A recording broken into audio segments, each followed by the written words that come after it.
నమస్తే SDV news కి స్వాగతం నేను సుధా బులెటిన్ల ముందుగా హెడ్లైన్స్ అమెరికా సుంకాలు భారత్ అభివృద్ధిని ఆపలేవు హర్ ఘర్ తిరంగా కార్యక్రమంలో CM Chandrababu online loan app బాధితులకు భారీ ఊరట 100 మంది బాధితులకు 48.59 లక్షల చెక్కులు అందజేసిన సిపి బాగ్చి ఆహారంలో నాణ్యత లోపిస్తే కఠిన చర్యలు తప్పవు హోటళ్లు రెస్టారెంట్ల యాజమాన్యాలకు అసిస్టెంట్ ఫుడ్ కంట్రోలర్ కళ్యాణ చక్రవర్తి హెచ్చరిక స్వాతంత్ర స్ఫూర్తిని పెంపొందిస్తూ మాతృభూమి రుణం తెచ్చుకుందాం హర్ ఘర్ తిరంగా ర్యాలీలో కలెక్టర్ హరీంద్ర ప్రసాద్ పిలుపు అమెరికా విధించే సుంకాలతో భారతదేశ చరిత్ర ఆగిపోతుందనుకుంటే అది వారి భ్రమేనని సీఎం చంద్రబాబు వ్యాఖ్యానించారు ఎవరిది డెడ్ ఎకానమీ భవిష్యత్తు తెలుస్తుందని చెప్పారు హర్ ఘర్ తిరంగాతో ప్రపంచానికి బలమైన సందేశం పంపాలని చంద్రబాబు అన్నారు విజయవాడలోని తుమ్మలపల్లి కళాక్షేత్రంలో నిర్వహించిన హర్ ఘర్ తిరంగా కార్యక్రమంలో ముఖ్యమంత్రి చంద్రబాబు పాల్గొన్నారు జాతీయ జెండాను రూపొందించిన పింగళి వెంకయ్య చిత్రపటానికి పూలమాల వేసి నివాళి అర్పించారు ఈ సందర్భంగా మహిళలు ఏర్పాటు చేసిన స్టాల్స్ను చంద్రబాబు పరిశీలించారు పింగళి వెంకయ్య జీవితంపై రూపొందించిన పుస్తకాన్ని ఆవిష్కరించారు పలువురు స్వాతంత్ర్య సమరయోధుల కుటుంబ సభ్యులను సత్కరించారు ఈ సందర్భంగా ఏర్పాటైన సదస్సును జ్యోతి ప్రజ్వలన చేసి ప్రారంభించారు దేశాన్ని ఏకం చేసేలా హర్ ఘర్ తిరంగా కార్యక్రమాన్ని రూపొందించారని సీఎం చంద్రబాబు అన్నారు కేవలం ఇంటిపై జెండా ఎగురవేయడమే కాకుండా ఇది దేశభక్తిని పెంచే సంకల్పంగా ఆయన చెప్పారు ప్రతి ఒక్కరిలో నేషన్ ఫస్ట్ అనే భావనను పెంపొందించేందుకు ప్రధాని మోడీ హర్ ఘర్ తిరంగా కార్యక్రమానికి శ్రీకారం చుట్టారని అన్నారు రాను రాను స్వాతంత్ర్యం ఎలా వచ్చిందో మర్చిపోయే పరిస్థితికి యువత వచ్చారని అందరిలోనూ స్ఫూర్తినిచ్చేలా ఈ కార్యక్రమం నిర్వహించాలని కోరారు అయితే ఈరోజు మీరు చూస్తే హర్ ఘర్ తిరంగా ద్వారా కులం మతం భాష ప్రాంతం అనే భేదాలు లేకుండా ఒకే జెండా కింద దేశం మొత్తం ఏకమయ్యే కార్యక్రమం హర్ ఘర్ తిరంగా అంటే కేవలం ఇంటిపైన జెండా ఎగరవేయడం మాత్రమే కాదు ఇది దేశభక్తిని పెంచే ఒక సంకల్పం ప్రతి ఒక్కరిలో ఒక భావన ఉండాలి నేషన్ ఫస్ట్ తర్వాతనే ఏదైనా ఆ దేశభక్తి మనలో రాగలిగితే మన దేశాన్ని కంటే మించిన దేశం ప్రపంచంలో ఏది ఉండదని మరొకసారి మీ అందరికీ స్పష్టం చేస్తున్నాను అలాంటి జాతీయ భావం పెంచడానికి ఈ కార్యక్రమాన్ని మనం ఏర్పాటు చేసుకున్నాం ఈ జెండా చూసినప్పుడు మనకు గుర్తు రావాల్సింది ఎన్నో త్యాగాలు చేసినటువంటి మహోన్నత వ్యక్తుల త్యాగాల్ని మనం గుర్తుపెట్టుకోవాల్సిన అవసరం ఉంది అయితే ఈరోజు నేను కూడా స్వాతంత్రం వచ్చిన తర్వాతనే పుట్టాను మన ప్రధానమంత్రి గారు కూడా స్వాతంత్రం తర్వాతనే పుట్టారు కానీ రాను రాను ఈరోజు చూస్తే యువతలో చాలా వరకు స్వాతంత్రం ఏ విధంగా వచ్చిందో మర్చిపోయే పరిస్థితికి వస్తారు కానీ మనం గుర్తుపెట్టుకోవాల్సింది అందరిలో ఒక స్ఫూర్తినిచ్చే విధంగా దేశం కోసం పోరాట పటిమ పెంచే విధంగా మనం కానీ ఈ కార్యక్రమాన్ని తీసుకుపోగలిగితే చాలా మంచి ఫలితాలు వస్తాయి నేను ఒకటే మిమ్మల్ని అందరినీ కోరుతున్నా ఈరోజు మీ ఉత్సాహం చూశాను రాష్ట్రంలో ఎవరిని చూసినా కూడా జాతీయ జెండా చూసినప్పుడు ఒక జాతీయ భావం వస్తుంది దేశభక్తి ఉప్పొంగుతుంది అంతర్జాతీయ జాతీయ స్థాయి క్రీడా పోటీల్లో ప్రతిభ కనబరిచిన సూర్య చరిష్మా చెరుకూరు డాలి నాగసాయి భావన దుర్గాసాయి శశాంక్ శిరీష ఫిజికల్ డైరెక్టర్ వెంకటేశ్వరరావును ఈ సందర్భంగా సత్కరించారు కార్యక్రమంలో మంత్రులు పలువురు అధికారులు పాల్గొన్నారు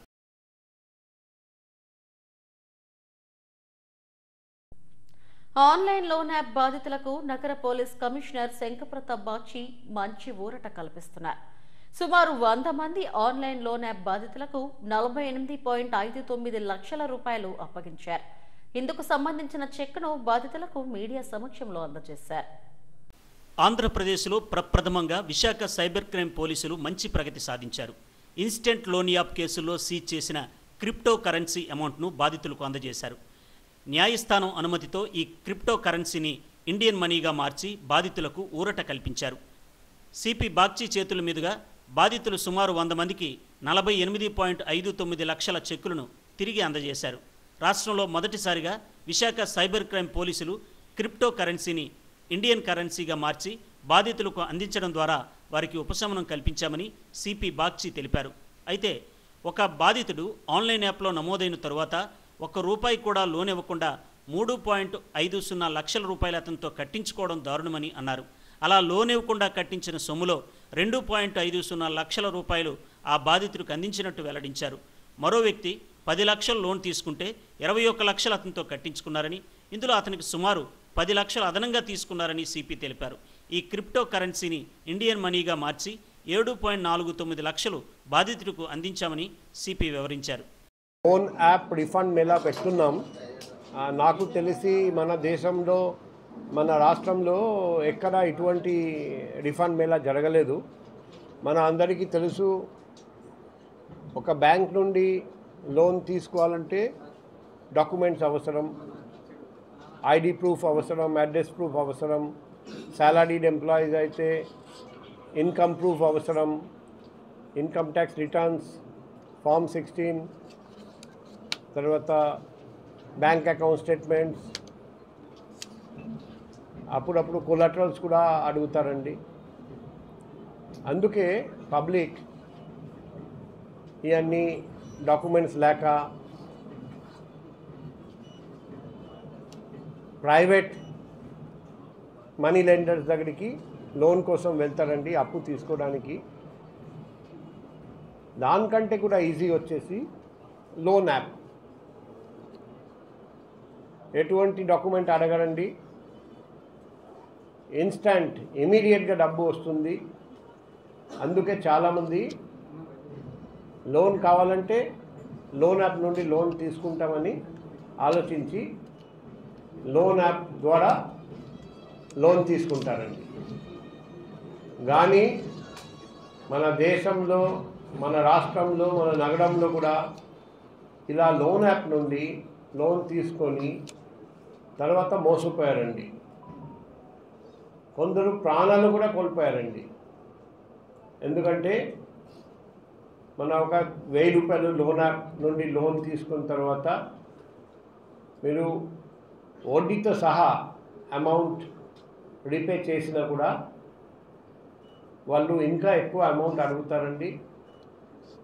ఇవ్వకపోతే నీ ఫోటో, నీ వీడియో వైరల్ చేస్తాం, కాంటాక్ట్స్ అందరికీ పంపిస్తాం. పోయిన సంవత్సరం కూడా ఇలా లోన్ అప్ వలన ఒక వ్యక్తి ఆత్మహత్య చేసుకున్నారు మన వైజాగ్ నగరంలో. మనకు తెలుసు. ఇలాగే ఈ లోన్ యాప్ వల్ల మన దేశంలో, మన రాష్ట్రంలో చాలామంది ఆత్మహత్య చేశారండి, లేకపోతే ఆత్మహత్య యత్నం చేశారండి. అందుకే ఈ లోన్ యాప్ రిఫండ్ మేళా పెట్టడం ఈరోజు వైజాగ్లో జరుగుతుంది. మేము 295 మెంబర్స్ని ఐడెంటిఫై చేశాము. అందులో 195 మందికి నష్టం జరగలేదు. మిగిలిన 100 మందికి నష్టం జరిగింది. ఆ 100 మందికి ఈరోజు ఎంత అమౌంట్ వాళ్ళు ఎంత లోన్ తీసుకున్నారు అంత అమౌంట్ రిటర్న్ చేయాల్సిందే. అంత అమౌంట్ రిటర్న్ చేసిన తర్వాత ఎక్స్ట్రా అమౌంట్ ఎంత కట్టారు ఆ అమౌంట్ ఈరోజు రిఫండ్ చేయడం జరుగుతుంది. ఆన్లైన్ లోన్ యాప్ల్లో రుణం తీసుకోవద్దని సిపి బాగ్చి ప్రజలకు సూచించారు. అనేక యాప్లు బాధితులను చాలా ఇబ్బందులకు గురిచేస్తున్నాయని చెప్పారు. లోన్ కట్టని పక్షంలో ఫోటోలు మార్ఫింగ్ చేసి సోషల్ మీడియాలో పెడుతూ వేధిస్తున్నారని అన్నారు. వేధింపులు భరించలేక చాలామంది మానసిక వేదనకు గురవుతున్నారని వెల్లడించారు. ఇటువంటి ఆన్లైన్ యాప్లకు దూరంగా ఉండాలని సూచించారు.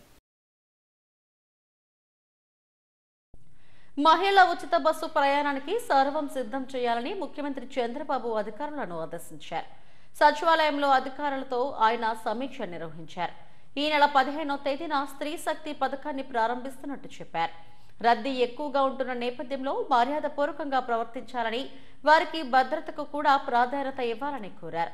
ఎక్కడా ఎటువంటి ఇబ్బందులు తలెత్తకుండా చూడాలన్నారు. ఆటో డ్రైవర్లకు సాయం పైన సమగ్రంగా అధ్యయనం చేయాలని అధికారులను ఆదేశించారు. ఈ పోస్ట్ మిషన్లకు జీపీఎస్ తప్పనిసరిగా ఉండాలని, ఆర్టీజీఎస్ ను అనుసంధానం చేసి రెండూ పనిచేసేలా చూడాలన్నారు.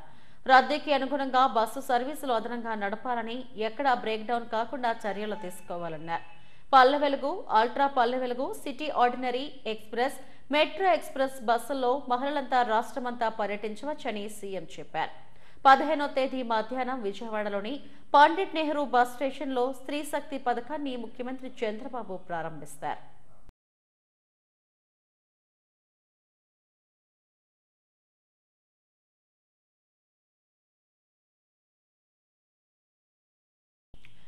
నగరంలోని రెస్టారెంట్లలో వేడివేడిగా గుమగుమలాడించే వంటకాలు చూసి లొట్టలేసుకొని తినేస్తున్నారా? అయితే ఆ రుచుల వెనుక కల్తీ ఉందని తెలుసా? నిల్వ చేసే ఆహారాన్ని వడ్డిస్తూ ప్రజల ప్రాణాలతో నిర్వాహకులు చెలగాటమాడుతున్నారు. దీనిపై ఆహార భద్రత, తూనికలు, కొలతల శాఖ అధికారులు కొరడా చులిపించారు. 20 బృందాలుగా ఏర్పడి నగరంలోని పేరున్న రెస్టారెంట్లపై దాడులు నిర్వహించారు. ఒక్కో రెస్టారెంట్లో నిల్వ ఉంచిన ఆహార పదార్థాలు, పాచిపోయిన చికెన్, ఫుడ్ కలర్స్ ఇలా కలగలిపి వడ్డిస్తున్నట్టు గుర్తించారు. ఆయా రెస్టారెంట్లలో శాంపిల్స్ సేకరించి కేసులు నమోదు చేశారు. నివేదిక రాగానే సంబంధిత రెస్టారెంట్ల యాజమాన్యాలపై చర్యలు తప్పవంటున్న అసిస్టెంట్ ఫుడ్ కంట్రోలర్ ఎస్ కళ్యాణ చక్రవర్తితో మా bureau chief Chittubabu face to face. ఆహార కల్తీ నగరంలో ఎక్కడ చూసినప్పుడు కూడా ఫుడ్ కల్తీ అవుతుందనేది ఈ మధ్యకాలంలో పెద్దగా వినిపిస్తున్నటువంటి అంశం. అయితే ఇటీవల ఫుడ్ సేఫ్టీ ఆఫీసర్స్ పెద్ద ఎత్తున దాడులు నిర్వహించి పలు హోటల్స్, రెస్టారెంట్ల మీద పెద్ద ఎత్తున దాడులు చేశారు. వాటి మీద కేసులు కూడా నమోదు చేశారు. కేసులకు సంబంధించిన వివరాలు మనం అడిగి తెలుసుకుందాం. సార్ మనతో ఉన్నారు, వారిని అడిగి తెలుసుకుందాం. సార్, ఈ కల్తీ ఎలా జరుగుతుంది? మీరు చేసిన దాడుల్లో ఎటువంటి విషయాలు మీకు బయటపడ్డాయి? అందరికీ నమస్కారం అండి. మేము 1వ తారీఖున 2వ తారీఖున మొత్తం రాష్ట్రంలోని అన్ని ఫుడ్ ఇన్స్పెక్టర్స్ను ప్లస్ లీగల్ మెట్రాలజీ టీము ఒక సంయుక్తంగా ఫామ్ అయ్యి మొత్తం అదే గౌరవ మా కమిషనర్ గారి ఆదేశాల మేరకు పూర్ణచంద్రరావు గారు మా జాయింట్ ఫుడ్ కంట్రోలర్ వారి పర్యవేక్షణలో మేము అన్ని దాడులు చేసామండి. ఈ మొత్తం ఈ దాడుల్లో 20 టీములు ఫామ్ అయినాయండి. ఒక రోజునో రెస్టారెంట్లు చూసాము, 1వ తారీఖున రెస్టారెంట్లు చూసాము, 2వ తారీఖున మన బేకరీస్, స్వీట్ షాప్స్ చూసామండి. మాతో పాటు లీగల్ మెట్రాలజీ టీమ్స్ కూడా ఫామ్ అయినాయి. ఇద్దరం కలిపి సంయుక్తంగా ఈ దాడులు చేస్తామని. ఈ దాడుల్లో మెయిన్గా ఏంటంటే కిచెన్ అనేది మట్టుకి చాలా బాగోలేదని మా అధ్యయనంలో మేము చూసుకున్నామండి. ఏం చేస్తున్నారంటే ఆ ఫ్రిడ్జ్నెస్ లేదు, ఆ ఫ్రిడ్జ్లో పెట్టేస్తాం ఫుడ్ని, ఆ స్టోరేజ్ కండిషన్స్ సరిగ్గా లేవు, హైజీనిక్ కండిషన్స్ సరిగ్గా లేవు. వాటి మీద మేము అందరికీ నోటీసులు ఇచ్చాము. శాంపిల్స్ కూడా లిస్ట్ చేసాము. ఫస్ట్ రోజు 41 శాంపిల్స్ తీసాము, 2వ రోజు 39 శాంపిల్స్ తీసాము. అవన్నీ వచ్చిన తర్వాత ల్యాబ్ రిపోర్ట్ వచ్చిన తర్వాత వాటి మీద వచ్చిన రిపోర్టు వచ్చిన దాని మీద ఆధారం మీద యాక్ట్ ప్రకారం ఎటువంటి వారి మీద చర్యలు తీసుకోవాలో ఆ విధంగా తీసుకుంటామండి చర్యలు. అంటే జనరల్గా 20 టీంలు కలిపి ఎన్ని షాపుల మీద దాడులు చేశారు? వాటిల్లో ముఖ్యంగా మీరు గమనించింది ఏంటి? ఈ 20 టీంలు కలిపి 40 వాటి మీద దాడులు చేసామండి. ఒక్కో టీంది 2 కింద 2 చేసామండి. ఒక్కో టీము 2 ఇన్స్పెక్షన్స్ చేసాయన్నమాట. వీటిలో మెయిన్గా చెప్పింది ఏంటంటే అందరూ కలర్స్ వాడుతున్నారండి. మెయిన్ కలర్స్ వాడుతున్నారు. వాళ్ళు కిచెన్ ఒకటి బాగోలేదు. ఇక స్వీట్ షాపులకు వచ్చేటప్పుడు కూడా కార్ఖానాసెస్ హైజీనిక్ కండిషన్స్లో లేవు, మినిమం హైజీనిక్ కండిషన్స్. మనం ఏంటంటే నేను చెప్పేది ఏంటంటే మన ఇంట్లో మన వంటిల్లు ఎంత నీట్గా ఉంటుందో అంత నీట్గా కిచెన్ మెయింటైన్ చేస్తామనేది సాధ్యం కాదు, ఎవరికి సాధ్యం కాదు. కానీ మినిమంగా అయితే ఉండాలి. అక్కడే వాటర్ స్టోరేజ్ అవుతాము, అక్కడే గార్బేజ్ పెడతాము, ఒక దాని మీద మూతలు పెట్టబోతాము, క్యాప్స్ వాడిపోతాము. ఇవన్నీ ఈ స్టోర్డ్ ఫుడ్ అంటే ఒకసారి ఒక ఫుడ్ని ఒకసారి మనం ప్రిపేర్ చేసామంటే, కుక్ చేసామంటే దాన్ని ఎట్టి పరిస్థితుల్లో ఫ్రిడ్జ్లో పెట్టకూడదండి. ఓన్లీ మ్యాగ్నేషన్ చేసిన ఫుడ్నే మన ఫ్రిడ్జ్లో పెట్టాలి తప్ప ఒకసారి కుక్డ్ ఫుడ్ని మళ్ళీ ఫ్రిడ్జ్లో పెట్టి మళ్ళీ దాన్ని వేడి చేసి ఇస్తాం అనేది చాలా చాలా చాలా డేంజరస్. ఇలాంటి తప్పులు మేము హోటల్స్లో ఆల్మోస్ట్ ఆల్ మేము చేసిన హోటల్స్లో దగ్గర 80% అయితే మేము గుర్తించామండి. ఈ విధంగా పెడతాం అనేది. ఒక్కో చోట ఏంటంటే బిర్యానీ అలాంటివి కూడా ఫ్రిడ్జ్లో పెట్టేస్తున్నారు, మనం రాగానే హీటర్లో వేడి చేసి ఇచ్చేస్తున్నారు. ఇంకో విధంగా ఏంటంటే ఈ నాన్ వెజిటేరియన్ పీసెస్ ఉంటాయి కదా, ఆ పీసెస్ వరకు తీసేసి అవి మళ్ళీ ఫ్రిడ్జ్లో పెట్టేస్తున్నారు అన్నమాట. అవి కూడా ఫ్రిడ్జ్లో పెట్టేసి మళ్ళీ వాడుతున్నారు. ఇలాంటివన్నీ లేవా? ఇలాంటివన్నీ మా ఇన్స్పెక్షన్స్లో మేము అన్ని రకాలుగా గుర్తించామండి. కేసులు పెట్టారు, ఆ కేసుల్లో మీకు రిజల్ట్ ఎలా ఉంది? ఇప్పుడు రేపు పొద్దున్న వాళ్ళ మీద ఎటువంటి యాక్షన్ తీసుకుంటారు? అంటే కేసులు పెడతాం అనేది ఇప్పుడు ఉండదండి. ఇదేంటంటే ఇమీడియట్ యాక్షన్ అనేది ఏముండదు. మనకి ల్యాబ్కి రిపోర్ట్ ఏ శాంపిల్ తీసామో అన్ని ల్యాబ్కి పంపిస్తాము. ఆ ల్యాబ్లో వచ్చిన రిపోర్ట్ ప్రకారము మనకి వచ్చిన దాన్ని బట్టి ఒకవేళ అన్సేఫ్ వస్తే ఒకలాగా ఉంటుంది, సబ్స్టాండ్ మిస్బ్రాండ్ వస్తే ఒకలాగా ఉంటుంది. అవి కాకుండా యాక్ట్లో కొన్ని హైజీనిక్ కండిషన్స్లో నోటీసులు ఇచ్చామంట, ఇంప్రూవ్మెంట్ నోటీసులని, శానిటరీ కండిషన్ మీద నోటీసులని. అట్లాంటి వాళ్ళ నోటీసుల మీద మళ్ళీ మేము ఇంకోసారి వాళ్ళకి వెళ్ళి చూస్తాము. వాళ్ళు కానీ అంతా క్లీన్గా చేసుకుంటే అక్కడితో ఇది ప్రాబ్లం ఉండదు. ఒకవేళ వాళ్ళు క్లీన్గా చేయకపోతే గౌరవ జేసీ గారి దగ్గర కేసు ఫైల్ చేస్తుందండి. మిగతా నేను అన్సేఫ్ వస్తే మట్టుకి కళ్ళస్ అలాంటి వస్తే మట్టుకి కోర్టులో కేసు ఫైల్ చేస్తే జరుగుతుందండి. టోటల్గా మనకి లైసెన్స్డ్ అంటే ఎన్ని ఇలాంటి హోటల్స్ ఉన్నాయి, లేకపోతే నగర వ్యాప్తంగా ఎన్ని ఉన్నాయి? అంటే లైసెన్స్ అనేది అందరూ తీసుకుంటున్నారండి. లైసెన్స్ అనేది అది ఆన్లైన్ అప్లికేషను. మనకి ఎవరికాలకే లైసెన్స్ తీసుకోవాలి. మేము తీసిన దాంట్లో ఆల్మోస్ట్ 95% మటుకి లైసెన్స్లు ఉన్న వాళ్ళే ఉన్నారండి. మేము కూడా ఏంటంటే ఒక చిన్న ఈ కాకుండా ఒక మీడియం కానీ ఎక్కువగా చూసాము. మరీ చిన్న ఎక్కడ ఇన్స్పెక్ట్ చేయలేదు. ఎందుకంటే వాడు చిన్న వాళ్ళ మీద ఇదని కాదు, వాళ్ళకి కొంచెం మనం వార్నింగ్ ఇస్తాం తప్ప వాళ్ళు కాదు. పెద్ద హోటల్సే స్వీట్ షాప్స్ కానీ బేకరీస్ కానీ ఏం చేసినా కానీ పెద్దవే చేశాను తప్ప చిన్నవాటికి వెళ్ళలేదు. చిన్నవాటికి వెళ్ళకపోతామంటే అక్కడ ఏమీ జరగట్లేదని కాదు, ముందు వీళ్ళ నుంచి మార్పు వస్తే అక్కడి నుంచి నెక్స్ట్ స్టేజ్గా వీళ్ళకి చెప్పుదామనేదే మాట తప్ప ఓవరాల్గా అయితే మట్టికి ప్రజలు కూడా బాగా ఏదన్నా రంగున్నప్పుడు బాగున్నప్పుడు వాళ్ళని ప్రశ్నించాలి, అంతే తప్ప వాళ్ళతో తాగాలా పడతాము, వాళ్ళతో ఇది ఉండకూడదని మేము కోరుతున్నాము. ఒకవేళ హోటలర్స్ కూడా ఒకవేళ ఫుడ్ బాగోలేదంటే వెంటనే ఆ ఫుడ్ మార్చి ఇవ్వాలి తప్ప వాళ్ళతో ఇటువంటి ఘర్షణ వాతావరణం ఉండకూడదు. ప్రజలు కూడా చాలా అప్రమత్తంగా ఉండాలండి. ఇక్కడ ఏం జరుగుతుంది, ఎలా వండుతున్నాడు ఫుడ్. ఇక్కడ ఒకవేళ కలర్స్ ఉంటే ఆ కలర్స్ ఉన్న ఫుడ్ అయితే మాకు వద్దు అని వాళ్ళని అడుగుతాం. అలాంటివి చేస్తేనే మార్పు వస్తుందండి. ఇదేంటంటే 2 వే అండి. 2000 ఉండేవాడు జాగ్రత్తగా ఉండాలి, తినేవాడు జాగ్రత్తగా ఉండాలి. ఎన్ని ఉన్నాయి సార్ లైసెన్స్? లైసెన్స్లు అయితే అందరికీ ఉన్నాయండి. ఆల్మోస్ట్ 95% ఉన్నాయి. సంఖ్య అంటే జిల్లా వ్యాప్తంగా ఒక 5,000 లైసెన్స్లు ఉన్నాయండి. 5,000 లైసెన్స్లు ఉన్నాయండి. రిజిస్ట్రేషన్స్ ఒక 10,000 11,000 దాకా రిజిస్ట్రేషన్స్ ఉన్నాయండి. రిజిస్ట్రేషన్స్ అంటే తోపుడు బళ్ళు, పాన్ షాపులు అలాంటివన్నీ రిజిస్ట్రేషన్స్ కింద వస్తాయి. తోపుడు బళ్ళు ఉంటాయి కదా. అది అంటే మీరు చెప్పారు నిరంతరం పర్యవేక్షణ కొనసాగుతుందని. ఫుడ్ ఇన్స్పెక్టర్లు అంటే ఇప్పుడు అన్క్వాలిటీగా ఉందనుకోండి, మీకు కంప్లైంట్ చేయాలంటే ఎట్లా సార్? అంటే కంప్లైంట్ చెప్పాలంటే ఫోన్ ద్వారా అంత కంప్లైంట్ చేస్తామేనండి. ఫోన్ నెంబర్స్ ఉన్నాయండి. ఫోన్ ద్వారా కంప్లైంట్ చేస్తాం, లేదా రిటర్న్గా కంప్లైంట్ చేస్తాం. మనం రిటర్న్గా కంప్లైంట్ చేసినా కానీ ఎటు చేసినా కానీ మనం అంటే ఇక్కడ ఒక ఏరియాకి ఒక ఫుడ్ ఇన్స్పెక్టర్ ఉంటారండి. ఆ ఏరియా ఫుడ్ ఇన్స్పెక్టర్ వేరే విధుల్లో ఉన్నారనుకోండి, ఆ రోజు వెళ్ళకుండా మరుసటి రోజు వెళ్తాడు. అంతే తప్ప ఆ రోజుల్లో ఆఫీస్లో ఉంటే మటుకు ఆ రోజే వెళ్ళి ఇన్స్పెక్ట్ చేస్తాడండి. లాస్ట్గా చెప్పండి, ఇప్పుడు వాటర్ మీద చాలా కల్తీ జరుగుతుంది. కొన్ని ట్యాంకుల్లో ప్లాస్టిక్ డబ్బాల్లో పంపిణీ చేస్తున్నారు. అది ఎంతవరకు ఆరోగ్యకరంగా ఉంటుంది? అంటే మనకి FSSAI యాక్ట్ ప్రకారం మనకి లూజ్ వాటర్ అనేది మా పర్యవేక్షణలోకి రాదండి. ఓన్లీ ప్యాకెడ్ వాటరే వస్తుంది. ప్యాకెడ్ వరకు మాకు ఏదైనా కంప్లైంట్స్ ఉన్నా మేము అట్టయితే వాటర్ మట్టికి గట్టి నిఘా పెట్టి చూస్తున్నామండి. ఇది ఇటీవల జరిగినటువంటి దాడుల్లో చాలా వరకు ఆహార కల్తీ తాము గుర్తించామని, ఆ ల్యాబ్స్ కూడా వాటి శాంపిల్స్ తీసి ల్యాబ్ పంపించామని, వచ్చిన ఆ నివేదికల ఆధారంగా జాయింట్ కలెక్టర్ కోర్టుకి వీళ్ళని పెట్టి దాని మీద తదుపరి చర్యలు కూడా తీసుకుంటామని assistant food controller Kalyan Chakravarthi గారు చెప్తున్నారు. కెమెరా పర్సన్ అశోక్తో చిట్టుబాబు SDV విశాఖ నుంచి. స్వాతంత్ర స్ఫూర్తిని పెంపొందిస్తూ మాతృభూమి రుణం తీర్చుకుందామని జిల్లా కలెక్టర్ హరీంద్ర ప్రసాద్ పిలుపునిచ్చారు. బీచ్ రోడ్లో హర్ ఘర్ తిరంగా యాత్రను ఆయన ప్రారంభించారు. స్వాతంత్ర సాధన కోసం త్యాగాలు చేసిన మహనీయులను స్ఫూర్తిగా తీసుకోవాలన్నారు. రవి అస్తమించిన బ్రిటిష్ సామ్రాజ్యాన్ని గడగడలాడించిన వీరయోధులు ఎందరో స్వాతంత్ర్య సంగ్రామంలో అలుపెరగని పోరాటం చేసి బ్రిటిష్ బానిస సంకెళ్ల నుండి స్వేచ్ఛా స్వాతంత్ర్యాలను ఈ దేశానికి తీసుకొచ్చారు. అలాంటి మహనీయులను స్మరించుకుంటూ వారి బాటలో పయనించేలా స్ఫూర్తినిస్తూ హర్ ఘర్ తిరంగా కార్యక్రమాన్ని నగరంలో అట్టహాసంగా నిర్వహించారు. బీచ్ రోడ్లో నిర్వహించిన హర్ ఘర్ తిరంగా యాత్రను జిల్లా కలెక్టర్ హరీంద్ర ప్రసాద్ ప్రారంభించారు. కాళీమాత ఆలయం నుండి YMCA వరకు త్రివర్ణ పతాకాలను రెపరెపలాడిస్తూ బైక్ ర్యాలీ నిర్వహించారు. యువత, అధికారులు, CRPF, ITBP బెటాలియన్లు, క్రీడాకారులు, సామాజిక కార్యకర్తలు, విద్యార్థులు ఉత్సాహంగా పాల్గొన్నారు. భారత్ మాతాకీ జై, హర్ ఘర్ తిరంగా అంటూ నినదిస్తూ మువ్వన్నె జెండాలు చేతపట్టి ముందుకు సాగారు.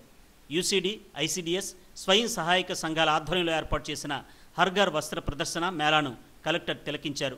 ప్రదర్శనలో ఉంచిన వివిధ వస్తువులను పరిశీలించారు. ఈ సందర్భంగా ఏర్పాటు చేసిన సాంస్కృతిక ప్రదర్శనలు అలరించాయి. ట్రైబల్ వెల్ఫేర్ హాస్టల్ విద్యార్థులు ధింసా నృత్యం చేయగా గాజువాక విద్యార్థులు శాస్త్రీయ నృత్యాలు ప్రదర్శించారు.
భారతదేశ పౌరులుగా మనమంతా ఈ దేశానికి తిరిగి ఇవ్వాల్సింది చాలా ఉందని కలెక్టర్ హరీంద్ర ప్రసాద్ అన్నారు. సమాజంలో పౌరులంతా ఈ దేశానికి ఏమిచ్చామని ప్రశ్నించుకోవాలని అన్నారు. మనకు స్వాతంత్ర్యాన్ని ఆర్జించిన సమరయోధులను స్మరించుకుంటూ ముందుకు సాగాలన్నారు. అందరికీ నమస్కారం. ఈరోజు విశాఖపట్నం జిల్లాలో విశాఖపట్నం నగరంలో హర్ఘర్ తిరంగా కార్యక్రమంలో భాగంగా బైక్ ర్యాలీ అనేది నిర్వహించడం జరుగుతుంది. ఈ బైక్ ర్యాలీలో సిఆర్పిఎఫ్ 198 బటాలియన్, 234 బటాలియన్, ఐటీబీపీ సిబ్బంది కూడా పాల్గొంటున్నారు. ఈ కార్యక్రమాన్ని మన టూరిజం డిపార్ట్మెంట్ మరియు హోటల్స్ అసోసియేషన్ కలిసి నిర్వహిస్తున్నాము. ఈ కార్యక్రమం ద్వారా ప్రజల మధ్యలో ఒక ప్యాట్రియాటిక్ ఫర్వర్ రావాలనే ఉద్దేశంతో ఈ కార్యక్రమం చేపట్టడం జరుగుతుంది. ఆగస్టు 15 దాకా ఇలాంటి వివిధ కార్యక్రమాలు చేపట్టడం జరుగుతుంది. ప్రజల మధ్యలో దేశం మీద ఒక ప్రేమ, భక్తి రావాలనే ఉద్దేశంతో ఈ కార్యక్రమాలు చేపడుతున్నాము. ప్రధానంగా ఈ హర్ఘర్ తిరంగా ప్రతి సంవత్సరం కూడా కేంద్ర ప్రభుత్వం ఆదేశాల మేరకు మనము చేపట్టడం జరుగుతుంది. హర్ఘర్ తిరంగా ర్యాలీ అందరిలోనూ దేశభక్తిని నింపింది. కార్యక్రమంలో జిల్లా పర్యాటక శాఖ అధికారిణి Madhavi, social welfare DD Ramarao, battalion commandant Bhagat Singh, divisional PRO Narayana, పలువురు అధికారులు పాల్గొన్నారు. కట్టుదిట్టమైన ఏర్పాట్ల మధ్య పులివెందుల ఒంటిమిట్ట జెడ్పీటీసీ ఉప ఎన్నిక ముగిసింది. పులివెందుల జెడ్పీటీసీ ఎన్నికను కూటమి ప్రభుత్వం, వైసీపీలో ప్రతిష్టాత్మకంగా తీసుకున్నాయి.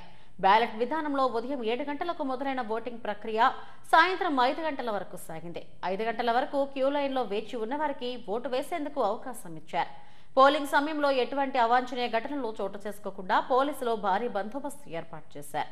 ఈ 2 మండలాల్లో దాదాపు 1500 మంది పోలీసులతో భారీ బందోబస్తు నిర్వహించారు. పులివెందుల జెడ్పీటీసీ స్థానానికి 11 మంది అభ్యర్థులు బరిలో నిలిచారు. టీడీపీ అభ్యర్థి మారెడ్డి లతారెడ్డి, వైసీపీ అభ్యర్థి హేమంత్ రెడ్డిల మధ్య ప్రధాన పోటీ నెలకొంది.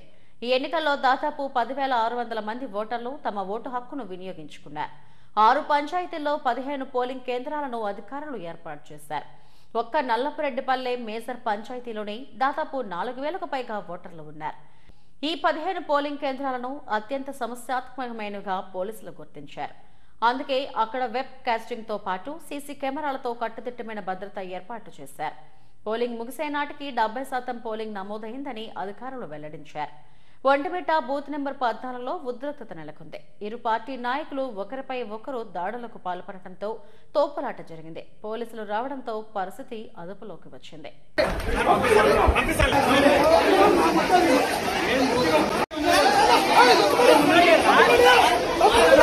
ఏం జరిగింది?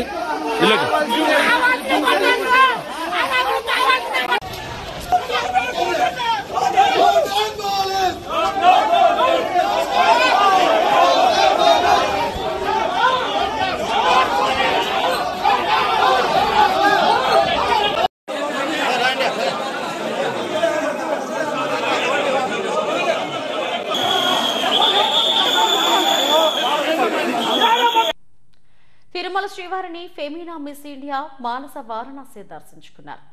ఆలయం వెలుపల ఆమె మీడియాతో మాట్లాడారు. శ్రీవారిని దర్శించుకునేందుకు అలిపిరి నడక మార్గం గుండా తిరుమలకు చేరుకున్నానని తెలిపారు.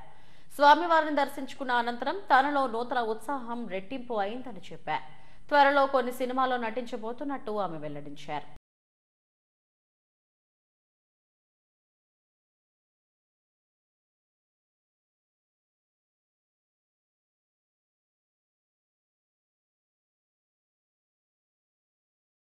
విశాఖలో భూముల వ్యవహారం, రికార్డుల ట్యాంపరింగ్లపై సిపిఐ ఈడీలతో విచారణ చేయించాలని జనసేన కార్పొరేటర్ పీతల మూర్తి యాదవ్ డిమాండ్ చేశారు. ఎండాడ సర్వే నంబర్ 14/1లో 5 ఎకరాల 10 సెంట్ల మాజీ సైనిక ఉద్యోగుల భూమికి ఎన్ఓసీ ఎలా ఇచ్చారని ప్రశ్నించారు. నగరంలోని ఓ హోటల్లో మీడియాతో మాట్లాడారు. సుమారు 100 కోట్ల విలువైన భూమిని 22A నుండి తప్పించారన్నారు. ఇది పూర్తిగా ప్రభుత్వ భూమి అని చెప్పారు. బాలిరెడ్డి అనే వ్యక్తికి ఈ ఏడాది ఫిబ్రవరి 18న ఎన్ఓసీ ఇచ్చిందన్నారు. జవాన్లకు తప్ప జేసీఓ క్యాడర్లో ఉన్న ఆ వ్యక్తికి భూమిని ఎలా ఇస్తారని ప్రశ్నించారు. సీఎంఓలో సీనియర్ ఐఏఎస్ అధికారి ఈ వ్యవహారంలో ఉన్నారని ఆరోపించారు. ఉడా మాజీ చైర్మన్ చంద్రమౌళి, వైసీపీ నాయకుడు సన్యాసి పాత్రుడు కుమారుడు వరుణ్లు ఈ ఘటన వ్యవహారం నడిపించారని ఆరోపించారు. దీనిపై భీమిలి ఎమ్మెల్యే గంట, స్పీకర్ అయ్యన, మండలి ప్రతిపక్ష నేత బొత్సలు రెవెన్యూ మంత్రికి లేఖలు రాశారన్నారు. స్వాతంత్ర సమరయోధులకి కేటాయించినటువంటి భూ వ్యవహారాల మీద కానీ, పొలిటికల్ సఫరర్స్కి కేటాయించినటువంటి భూ వ్యవహారాలకు కానీ 2 దశాబ్దాలుగా రాష్ట్ర ప్రభుత్వానికి ఎప్పటికప్పుడు విన్నవిస్తూ వాటిలో పెద్ద ఎత్తున అక్రమాలు జరుగుతున్నాయి, రికార్డులు ట్యాంపరింగ్ జరుగుతున్నాయని చెప్పి నేను పోరాడుతూ ఉన్నాను. మీ అందరి ఆశీర్వాదంతో 2 దశాబ్దాల క్రితం మీడియా, ఎలక్ట్రానిక్ మీడియా ఇంత ఇదిగా లేదు. జస్ట్ ప్రింట్ మీడియాలో అప్పుడు పెద్ద పెద్ద మొదటి పేజీలో కథనాలు వచ్చేవి. మాజీ సైనిక ఉద్యోగ భూములు రికార్డులు ట్యాంపర్ చేసి కొట్టేస్తున్నారని చెప్పి. గతంలో కూడా ముఖ్యమంత్రిగా చంద్రబాబు నాయుడు గారు ఉండేటప్పుడు ప్రత్యేక దర్యాప్తు బృందాన్ని ఏర్పాటు చేయడం, పెద్ద ఎత్తున విశాఖ జిల్లా కేంద్రంగా రికార్డుల ట్యాంపరింగ్ జరిగినాయి. 22Aలో ఉన్నటువంటి అసైన్డ్ భూములు కానీ, డీ పట్టాలు కానీ, లేదనంటే మాజీ సైనిక ఉద్యోగులకి, పొలిటికల్ సఫరర్స్కి, స్వాతంత్ర సమరయోధులకి కేటాయించిన భూముల్లో భారీ ఎత్తున అవకతవకలు జరిగినాయని చెప్పి సిట్ని ఏర్పాటు చేయడం జరిగింది. అప్పుడు ఉన్నటువంటి జిల్లా కలెక్టర్ ప్రవీణ్ కుమార్ గారు. ఆ తర్వాత ప్రభుత్వం, వైసీపీ ప్రభుత్వంలో కూడా ప్రత్యేక దర్యాప్తు బృందాన్ని, మళ్ళీ కొత్త బృందాన్ని ఏర్పాటు చేయడం జరిగింది. ఇప్పటి వరకు సిట్ నివేదికలు ఎక్కడ కూడా బహిర్గతం చేయలేదు. సిట్ నివేదికల్లో ఉన్నటువంటి కొన్ని భూముల్ని వైసీపీ ప్రభుత్వం ఉన్నటువంటి పెద్దలు వాళ్ళు బలవంతంగా భయపెట్టి, ప్రలోభపెట్టి, బెదిరించి మరీ రికార్డులు ట్యాంపర్ అయినటువంటి భూములకు కూడా వాళ్ళు ఎన్ఓసీలు తెచ్చేసుకొని వేల కోట్ల రూపాయలు ప్రభుత్వ భూముల్ని, ఉత్తరాంధ్ర జిల్లా చెందినటువంటి ప్రభుత్వ ఆస్తుల్ని దోచేశారు. అపోలో క్యాన్సర్ సెంటర్లో రోగులు, వారి కుటుంబ సభ్యుల సౌకర్యార్థం దేశవ్యాప్తంగా యూనిక్ హెల్ప్ లైన్ నెంబర్ను అందుబాటులోకి తెచ్చింది. హెల్ప్ లైన్ నెంబర్ను ఆరిలోవా హెల్త్ సిటీలోని అపోలో క్యాన్సర్ సెంటర్లో జరిగిన కార్యక్రమంలో వైద్యులు ఆవిష్కరించారు. ప్రాణాంతక క్యాన్సర్ వ్యాధిగ్రస్తుల సంఖ్య పెరుగుతోంది.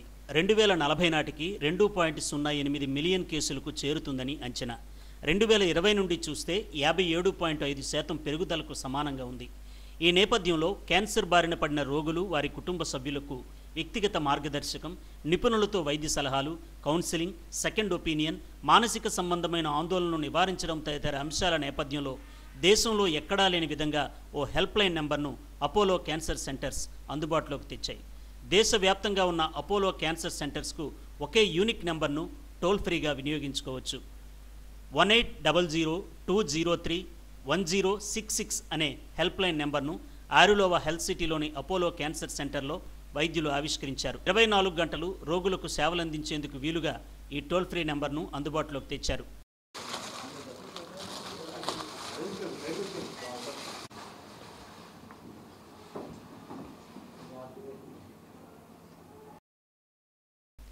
దేశంలో మొట్టమొదటి toll free cancer help line ప్రారంభించామని అపోలో క్యాన్సర్ సెంటర్ వైద్యులు doctor Boya Rakesh Reddy, doctor Krishnaprasad, doctor Aditya నారాయణలు తెలిపారు.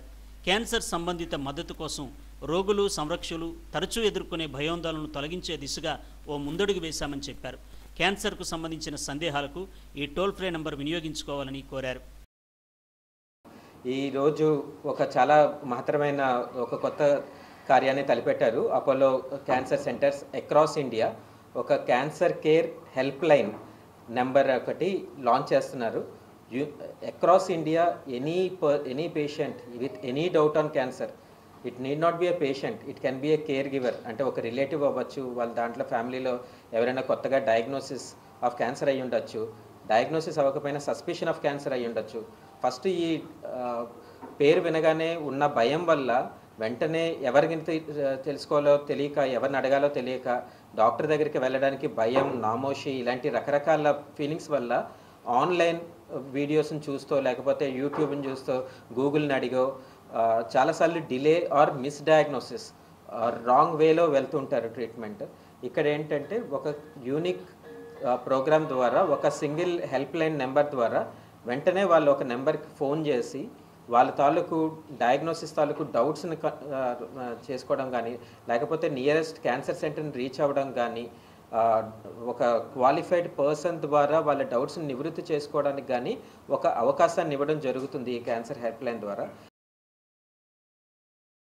అంటే పేషెంట్స్ ఉండొచ్చు, వాళ్ళ రిలేటివ్స్ ఉండొచ్చు, ఎప్పుడైనా మైండ్లో డౌట్స్ వచ్చి ఉంటాయి.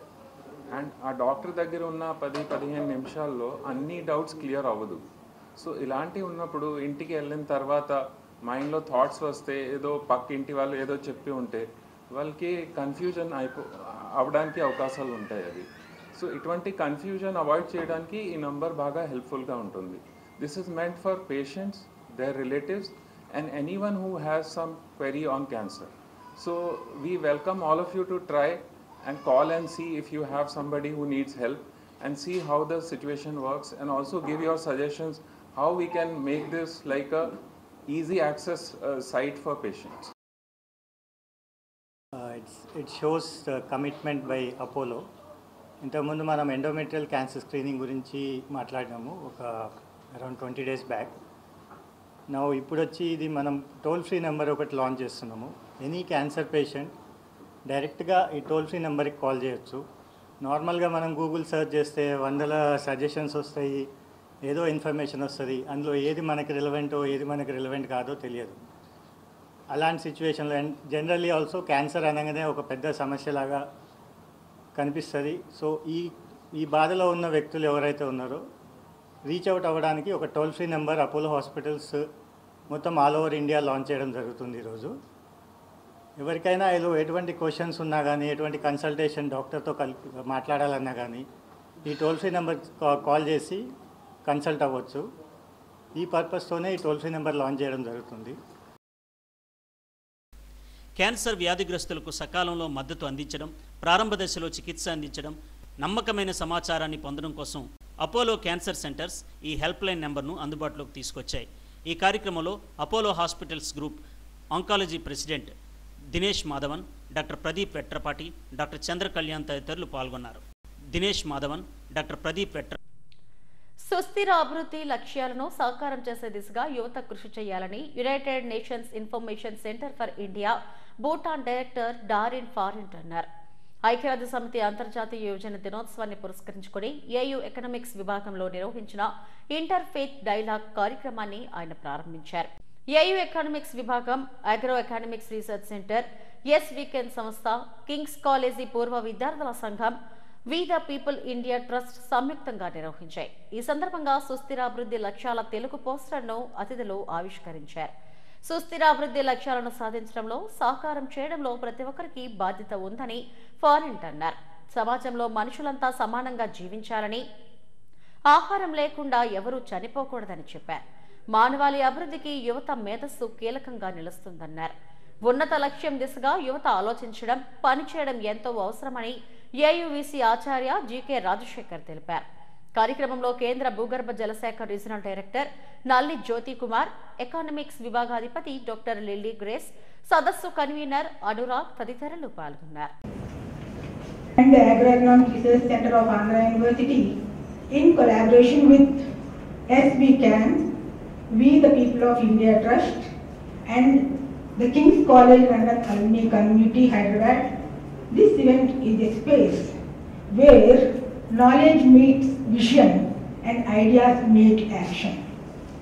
Our discussions will explore a wide canvas of themes: youth and the future of work in digital economy, the role of faith and ethics in economic empowerment, social cohesion and youth leadership across communities, education, skill building and human capital for tomorrow, mental health and the workplace, sustainable development goals, peace and justice, youth action for 8 and 16 SG goals, youth civic engagement and policy advocacy, and agrarian futures and rural youth in transition. These are not abstract ideas. They are grounded in real challenges, real hopes, and real opportunities for our youth. They encourage us to think critically, compassionately, and collaboratively about the kind of world that will shape our shared future. Visakha డైరీలో తొలగించిన contract కార్మికులను విధుల్లోకి తీసుకునే వరకు తమ పోరాటం ఆగదని CITU జిల్లా ప్రధాన కార్యదర్శి కుమార్ అన్నారు. జీవీఎంసీ గాంధీ విగ్రహం ఎదుట చేపట్టిన 24 గంటల దీక్ష ముగిసింది. రాత్రంతా టెంట్లోనే కార్మికులు నిద్రించారు. ఈ దీక్షతో పోరాటం ఆగిపోయినట్టు కాదని, ఇప్పుడే అసలైన పోరాటం ప్రారంభమైందని చెప్పారు. ఎలాంటి నోటీసులు ఇవ్వకుండా చట్ట వ్యతిరేకంగా కార్మికులను తొలగించారన్నారు. ఇప్పటికైనా యాజమాన్యం స్పందించాలన్నారు.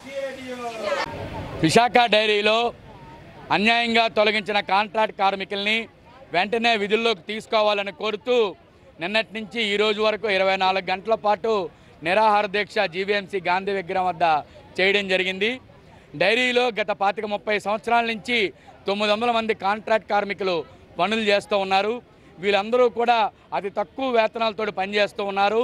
గత సంవత్సరంలో వీళ్ళందరూ యూనియన్ ఏర్పాటు చేసుకొని చార్టర్ డిమాండ్ తయారు చేసి 4 రోజుల పాటు గేటు దగ్గర ఆందోళన చేసిన ఫలితంగా యాజమాన్యం దిగివచ్చి వీళ్ళతో అగ్రిమెంట్ చేసుకుంది. వీళ్ళ జీతభత్యాలు పెంచడానికి దశల వారీగా వీళ్ళందరినీ రెగ్యులర్ చేయడానికి ఒప్పందం చేసుకున్నారు. కానీ ఓ పక్కన ఒప్పందం చేసుకున్నట్టే చేసుకొని మొన్న జూన్ 10వ తారీఖు నుంచి అర్ధాంతరంగా గేటు దగ్గర డ్యూటీలకు వెళ్ళిన వాళ్ళందరినీ కూడా మిమ్మల్ని డ్యూటీలు నిలిపివేస్తున్నాం, మీకు డ్యూటీలు లేవు అని చెప్పి నిర్దాక్షిణ్యంగా నిలుపుదల చేయడం అనేది జరిగింది. ఎందుకు నిలుపుదల చేస్తారో ఇంతవరకు కారణం కానీ ఒక కాగితం కానీ ఏమీ కూడా యాజమాన్యం చెప్పలేదు. డైరీలో అది సొసైటీ, ఆ సొసైటీ ఉపయోగించుకొని పాల రైతుల యొక్క శ్రమ ఫలితంగా, కార్మికుల శ్రమ ఫలితంగా కొన్ని 100,000 కోట్ల రూపాయలు లాభాలు ఆర్జిస్తూ ఉన్నారు. కానీ అందులో పనిచేస్తున్న కార్మికులకు మాత్రం కనీసారు. దాదాపు 300 మంది పైబడి మహిళలు, అందులో ఒంటరి మహిళలు అత్యధిక మంది ఉన్నారు. ఈ ఇచ్చే 7,000, 8,000 మీదే కుటుంబాలు ఆధారపడి బతకాల్సిన పరిస్థితి ఉంది. అయినా వీళ్ళందరినీ రోడ్డు మీదకి మెడబట్టుకొని గెంటేసినట్టు గెంటేశారు. వాళ్ళందరూ కూడా నిన్న ఉదయం నుంచి రాత్రి తిండి తిప్పలు మాని ఇక్కడే నిరాహార దీక్ష చేశారు. పైపెచ్చు డైరీ యాజమాన్యం గాజువాక నుంచి ఇటు అక్కిరెడ్డిపాలెం వరకు ఎక్కడా కూడా ధర్నాలు కానీ నిరసనలు కానీ తెలియజేయడానికి వీల్లేదని కోర్టుకెళ్ళి ఇంజక్షన్ ఆర్డర్ తెచ్చుకుంది. డైరీ దగ్గర గ్యాదర్ అయితే డ్యూటీలకు వెళ్ళడం కోసం గ్యాదర్ అయినా సరే వాళ్ళ మీద కేసులు పెట్టి, తప్పుడు కేసులు పెట్టి అరెస్టులు చేసి కోర్టు చుట్టూ తిప్పుతూ ఉన్నారు. అందుకనే వాళ్ళ గత్యంతరం లేక 24 గంటల నిరాహార దీక్షకి ఇక్కడ కూర్చున్నారు. ఈ దీక్షతో లోకల్ ఎమ్మెల్యే పల్లా శ్రీనివాసరావు గారు కూడా రియాక్ట్ అయ్యి ఖచ్చితంగా వీళ్ళందరినీ విధుల్లోకి తీసుకునేటట్టుగా యాజమాన్యం మీద ఒత్తిడి చేయాలని. హరే కృష్ణ మూవ్మెంట్ ఆధ్వర్యంలో శ్రీకృష్ణ జన్మాష్టమి వేడుకలు ఘనంగా నిర్వహించినట్టు యదురాజా దాస తెలిపారు. ప్రెస్ క్లబ్ లో మీడియాతో మాట్లాడారు. బీచ్ రోడ్లోని గాదిరాజు ప్యాలెస్, గంభీరంలోని ఆలయ ప్రాంగణంలో పెద్ద ఎత్తున ఉత్సవాలు నిర్వహిస్తున్నామని చెప్పారు. ప్రజలందరికీ శ్రీకృష్ణ భగవానుని దర్శనం కల్పించడంతో పాటు ఆయన నామస్మరణ పెద్ద ఎత్తున ప్రసాద వితరణ జరుగుతుందని అన్నారు. ఉట్టికొట్టే ఉత్సవం, మహా అభిషేకం, ఆధ్యాత్మిక సాంస్కృతిక కార్యక్రమాలు ఉంటాయని వెల్లడించారు. భక్తులు పెద్ద సంఖ్యలో పాల్గొని స్వామివారి కృపకు పాత్రలు కావాలని కోరారు. ఉదయం 10 గంటల నుంచి 1 గంట వరకు, అలాగే సాయంత్రం 5 గంటల నుంచి 9 గంటల వరకు ఈ జన్మాష్టమి ఉత్సవాలు 2 చోట్ల మనం జరుపుకుంటున్నాం. ఒకటి మన హరే కృష్ణ వైకుంఠం మందిర ప్రాంగణంలో గంభీరంగా సెలబ్రేట్ చేసుకున్నాం ఘనంగా. రెండవది మన ఎంబీపీ కాలనీలో గాదిరాజు ప్యాలెస్లో సెలబ్రేట్ చేసుకున్నాం. సో ఈ 2 చోట్ల మనకి ఏం కార్యక్రమాలు ఉంటాయంటే త్రూఅవుట్ ద డే వచ్చిన ప్రతి ఒక్క భక్తుడికి నామ జపం, హరే కృష్ణ కృష్ణ కృష్ణ హరే హరే, హరే రామ రామ రామ హరే హరే. సో భగవంతుడి యొక్క నామస్మరణ, తదనంతరం దర్శనం, తదనంతరం మహాప్రసాదం.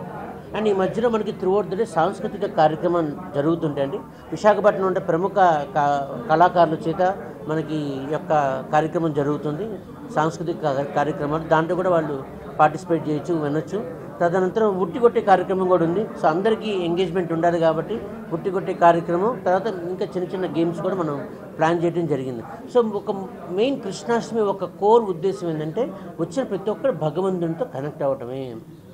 చాలామందికి తిలకం పెట్టుకోవడం ఇంట్రెస్ట్, చాలామందికి ప్రసాదం తీసుకోవడం ఇంట్రెస్ట్, ఇంకొంతమందికి దర్శనం చేసుకోవడం ఇంట్రెస్ట్, ఇంకొంతమంది నామజపం చేసుకోవడం ఇంట్రెస్ట్. అక్కడికి వస్తే అన్నీ దొరుకుతాయి. ఏదో విధంగా భగవంతునితో సంబంధం పెట్టుకోవడమే ఈ కృష్ణ జన్మాష్టమి ఉద్దేశం. ఇలా మేము ప్రతిరోజు మేమందరం భక్తులందరూ నామజపం చేస్తుంటాం. కానీ ఈ ఒక్క 3 రోజులు విశాఖవాసులు అందరికీ కూడా అవకాశం మనం కలిగించాలి. నగరంలోని ఇస్కాన్ దేవాలయంలో ఈ నెల 15, 16, 17 తేదీల్లో శ్రీకృష్ణ జన్మాష్టమి ఉత్సవాలు ఘనంగా నిర్వహిస్తామని అధ్యక్షుడు సాంబదాస్ తెలిపారు. నగరంలోని ఓ హోటల్లో మీడియాతో మాట్లాడారు. ఉత్సవాల్లో భాగంగా ఈ నెల 15వ తేదీ సాయంత్రం సోలో డాన్స్ పోటీలు, మాయాపూర్ భక్త బృందం వారి భజన కార్యక్రమం, కృష్ణలీల తెలుగు ప్రవచనం, వివిధ సాంస్కృతిక కార్యక్రమాలు ఉంటాయన్నారు. 16, 17 తేదీల్లో సాంస్కృతిక ఆధ్యాత్మిక కార్యక్రమాలు నిర్వహించి భక్తులకు మహాప్రసాద వితరణ చేస్తామని చెప్పారు. రాధాకృష్ణుల అలంకరణ ప్రత్యేక ఆకర్షణగా నిలుస్తుందని చెప్పారు. ఈ సమావేశంలో ఫెస్టివ్ కోఆర్డినేటర్ నీతాయి సేవిని తదితరులు పాల్గొన్నారు.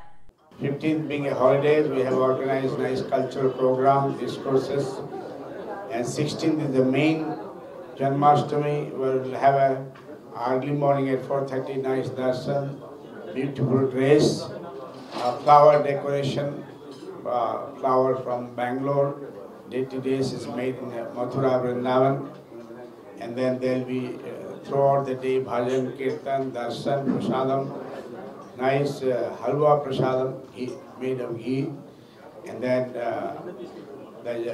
at night, midnight, there will be Kalas Abhishekam, and also with 108 lamps, and the Mahaprasadam for all, so, and many cultural program, many children program, discourses. ఈసారి కూడా చాలా ఘనంగానే ఈ జన్మాష్టమి వేడుకలనేవి సాగర్ నగర్ ఇస్కాన్ టెంపుల్లో నిర్వహించడం జరుగుతుంది. ఈసారి 3 రోజులు 15th August, 16th August, 17th August 3 days ఈ ప్రోగ్రామ్ ఉంటుంది. 15th చిన్నపిల్లలు ఒక నిత్య ప్రవేశధారణ, అలాగే సోలో డాన్స్ అలాంటి రకరకాల కాంపిటీషన్స్ ఆర్గనైజ్ చేయడం జరిగింది. 16వ తారీఖు అనగా జన్మాష్టమి రోజు పొద్దున 4:30 నుంచి మధ్యరాత్రి వరకు దర్శనం ఉంటుంది. మధ్యరాత్రి 12 గంటలకి 108 కలశాలతో స్వామివారి ఒక అభిషేకం కూడా ఏర్పాటు చేయడం జరిగింది. రోజంతా ఉయ్యాల సేవ, అభిషేకం సేవ, వచ్చిన వాళ్ళందరికీ కూడా ఆ అభిషేకం సేవ, ఉయ్యాల సేవ ఒక లాభం ఉంటుంది. అలాగే ప్రతి సంవత్సరం మనం చూస్తున్నాము చాలా క్రౌడ్ పెరుగుతూనే ఉంటుంది. సో ఈ సంవత్సరం స్పెషల్ అరేంజ్మెంట్స్ చేశాము పార్కింగ్కి. లాస్ట్ టైం చాలా మంది కొంచెం ఇబ్బంది పడారు. ఈసారి మనం ఎలక్ట్రికల్ టోటోస్ అరేంజ్ చేస్తాం. సో మీరు సాగర్ నగర్ కైలాష్గిరి నుంచి సాగర్ నగర్ ఇస్కాన్ టెంపుల్ వరకు మీరు ఎక్కడైనా కార్ పార్క్స్ చేస్తే మన ఇస్కాన్ ఎలక్ట్రికల్ టోటోస్ ఉంటాయి. మీకు పార్కింగ్ నుంచి టెంపుల్కి దింపడం, మళ్ళీ టెంపుల్ నుంచి మళ్ళీ మీ కార్ పార్కింగ్ వరకు దింపడానికి ఆ స్పెషల్ అరేంజ్మెంట్స్ కూడా చేయడం జరిగింది. అలాగే ఈసారి ఇంటర్ స్కూల్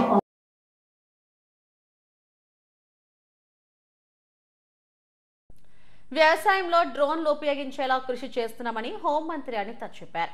ఎస్ రాయవరం మండలం వెంకటాపురం గ్రామంలో అనితమ్మ పార్క్ ను ఆమె ప్రారంభించారు. అనంతరం గ్రామంలో జరిగిన రైతు సంబరాల్లో పాల్గొన్నారు. ఈ సందర్భంగా వెంకటాపురం గ్రామంలో నూతనంగా నిర్మించిన తారు రోడ్లను ప్రారంభించారు. అనంతరం టీడీపీ కార్యాలయం ప్రారంభించి పార్టీ జెండాను ఆవిష్కరించారు. నియోజకవర్గంలో బల్క్ డ్రగ్ పార్క్, స్టీల్ ప్లాంట్ల రాకతో ఉద్యోగ అవకాశాలు పెరుగుతాయని చెప్పారు. మహిళల ఉపాధిపై దృష్టి పెట్టామని, ఎంతమంది పిల్లలు ఉన్నా తల్లికి వందనం ఇచ్చామని వెల్లడించారు. ఈ నెల 15 నుంచి ప్రారంభమయ్యే ఉచిత బస్సు పథకంలో ఆర్టీసీ బస్సుల్లో సీసీ కెమెరాలు ఏర్పాటు చేశామని తెలిపారు. ఈ ఏడాది కాలంలోనే వెంకటాపురాన్ని 3 కోట్లతో అభివృద్ధి చేసినట్టు ఆమె వెల్లడించారు. ఈరోజు మనకి డబ్బులు పడి అదేవిధంగా ఎస్రాయపురం మండలంలో 9,975 మందికి 6,64,00,000 రూపాయలు ఈ మొదటి విడతలో భాగంగా ఈ రోజు అన్నదాత సుఖీభావ కింద పడింది. ఈ రోజు డబ్బులు వేయటమే కాదు, మీరు అబ్జర్వ్ చేసుకుంటే విత్తనం వేసిన దగ్గర నుంచి భూసార పరీక్షలు చేసి విత్తనం వేసిన దగ్గర నుంచి మళ్ళా పంట తిరిగి మీ చేతికి వచ్చి కొనుగోలు కేంద్రాల్లో వెళ్ళేంత వరకు కూడా ఈ రోజు ఎన్డీఏ కూటమి మీ వెనకాతల నుండి నడిపించే బాధ్యత తీసుకుంది. ఇంతకు ముందు భూసార పరీక్షలు అంటే ఏమో తెలియలేదు, విత్తనాలు పంపిణీ చేయడం అంటే ఏంటో తెలియలేదు. కానీ భూసార పరీక్షలు చేసి ఏ భూమిలో ఏ పంట వేస్తే ఎంత పంట పండుతుంది, దానికి సంబంధించి మనం ఏం చేస్తే, ఏ ఎరువులు ఇస్తే, ఏ ఆర్గానిక్ ఫార్మింగ్ చేస్తే పంట బాగా పండుతుంది అని వ్యవసాయ అధికారుల చేత మీ అందరి దగ్గరికి పంపించి విత్తనాలు కూడా పంపిణీ చేయడం జరిగింది. విత్తనాలు పంపిణీ చేసి మీరందరూ కూడా నాట్లు వేయడానికి సిద్ధపడిన తర్వాత నుంచి కూడా ఎటువంటి ఎరువులు వాడాలి, ఎటువంటి మీకు స్ప్రే చేసినప్పుడు ఎటువంటి మందులు స్ప్రే చేయాలి, ఎటువంటి పంటకి ఎటువంటి పురుగు వస్తుంది, ఆ పురుగుకి ఏ మందు వేయాలి అన్నది కూడా మనకి అగ్రికల్చర్ డిపార్ట్మెంట్ వాళ్ళు ప్రతి రైతుకి కూడా వచ్చిన ప్రతి రైతుకి కూడా ఈరోజు ఇవ్వడం జరిగింది. ఈరోజు మీ అందరికీ తెలుసు, సాధారణంగా ఒక రైతు ఒక ఎకరం కనుక మందు పిచికారీ చేయడానికి చేతితో కనుక మందు పిచికారీ చేయడానికి బాడీ వాన్ కెమెరాస్, ఆ బాడీ వాన్ కెమెరాస్ కూడా కండక్టర్లకి. హెడ్లైన్స్ మరోసారి. అమెరికా సుంకాలు భారత్ అభివృద్ధిని ఆపలేవు. హర్ ఘర్ తిరంగా కార్యక్రమంలో CM Chandrababu. Online loan app బాధితులకు భారీ ఊరట. 100 మంది బాధితులకు 48.59 లక్షల చెక్కులు అందజేసిన సిపి బాగ్చి. ఆహారంలో నాణ్యత లోపిస్తే కఠిన చర్యలు తప్పవు. హోటళ్లు, రెస్టారెంట్ల యాజమాన్యాలకు అసిస్టెంట్ ఫుడ్ కంట్రోలర్ కళ్యాణ చక్రవర్తి హెచ్చరిక. స్వాతంత్ర స్ఫూర్తిని పెంపొందిస్తూ మాతృభూమి రుణం తెచ్చుకుందాం. హర్ ఘర్ తిరంగా ర్యాలీలో కలెక్టర్ హరీంద్ర ప్రసాద్ పిలుపు. ఇవి ఇప్పటివరకు నా బులెటిన్ అప్డేట్స్. నమస్తే.